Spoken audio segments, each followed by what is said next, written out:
tutorial, I'm going to show you how to edit your store hours and save and load default hours for multiple sections. So I'll go into edit my site here. And right now I have 3 different spots on my website where my hours are listed.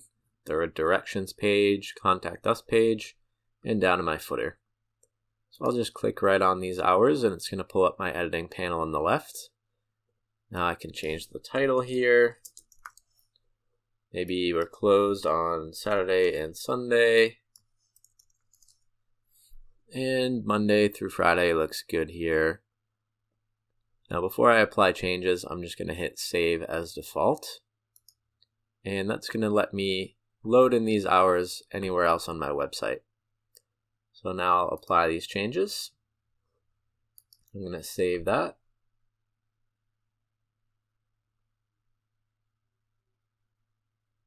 And now I can go into my contact page. And you can see I have my hours listed here, but they're not up to date. So if I just click in here, all I have to do is load default. And that pulled in my new hours. Once I apply the changes, you can see they're updated.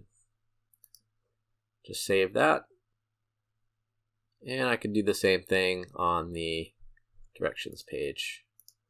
So I'll just go in here. Click to edit, load default, and apply changes. And now all my hours are updated on my website. So don't forget to save and then publish to make your changes go live. And that's all for this tutorial.